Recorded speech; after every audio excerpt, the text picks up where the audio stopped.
Masquera say Mure Zimbabwe, welcome to our channel, Zoom Confessions and Deep Secrets. Kana kariki kutanka kukutana on the channel. Please don't forget to subscribe. Kana chunga garaka subscribe, but don't forget to comment and share this video.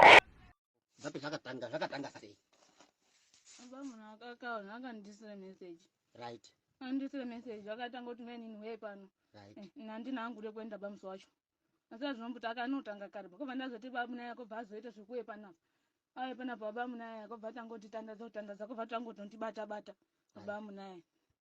Atangondibata paya. Mbatakabva tatosvika kobva ndatorara nawo. Pamba panapa. Aiwa. Ivi. Taure chokwadi zvaiti kile. Atina kurare pana atinoti andorara nawo pana pandomborara nawo ben. Right. Kumba kwawe. Iyo ndo waitenda.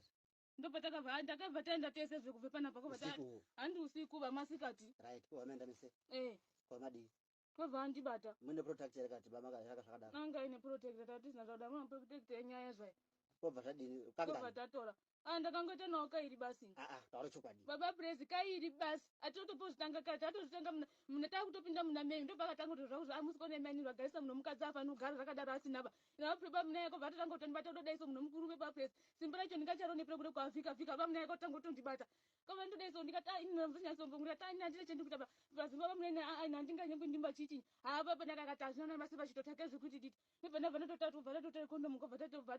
Iyo ndo katora. Iyo tatonyengana. Iyo ndo katora. Condoms.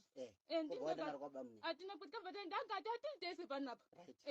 Kobva ndibata ndibata ndisizwe zvekubatwa panapa bachichi. Baba muna yako vati zvekutondimanikiza ba press. Ati zvekutana kutoti aripo panapa kwaabvunza nyaya yaatokwanisa kurapa vanhu kairi kudai. Atombo kundonatanga kuti baba plan muna ndichazviba. Akati kana zvimbo nebasa resiba izvo chichinyowe.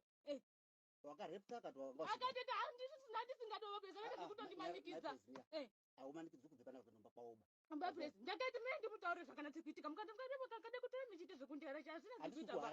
Iya ndichina sekutaurira. Kubve panapa. Kwende kumba kwabamune. Takanga tiri kwende kutaura nemune zvakanaka masisikari vapress. Tiri kutaura nemune zvakanaka nabamune. Mine condom. Machotaurirana. Mirai muzwe zvakanatse kuitika. Abamune kana ameni ndichi ndombe choni. Notomuva kana michide mari ndotombe chiwo. Notombe kamari masisikari. Ingatandisi kuti bandidi kupuwe chinyiva. Andisina zvemari asaka ngatingoitawo zvekuti tione tadini masikari vapress. Muzi akandibatawo zvekuti nozosvika pakutozwe kuda masikari vapress. Nozosvika pakutozve zvone pazvadino. Zvamona ngotosvika pakutotode kuri. Tozwe kuda. Abune vai kondomu ri angatori naro masisikari. Indatondi kondomu ri anditotori naro. Koma ndoti asaka ino zvapata muna kuti tite zvakadaro asinima. Azviti vakune chirwere. Timene nditore kondomu ndandabatwa vapress zvekuti apana paka unasi kundibata zvondana kutonaso kutozwe kuri. Kutozwe kuda masikari vapress. Ndopakabata ndibata kobva tatodini. Kobva tatorora tese nabamunaya. Kangani. Takangorora katu basi ndopone kuti tinobamune nandichadi. Akungosenda message yawo madini dia. Madini wazodini. Inotanyira zvanga ndakungapinda zvoti ndakadini. Wandakangooni naye ndichadi naye nangozoba pesa. Kairi basi kana kwafuzo dai kairi basi kendakanyengana nawo kairi kudai. Alright. Ini ndakushiri kupinda ndichida. Iwo une plan ipi? Yekugara pabamuna apo. Nekwenda kubaka. Nogara wangu panapa. What? Kada baba garikizo kuti naye rumairi. Ndabasa ndichina rumairi bai. Ndichina rumairi bai.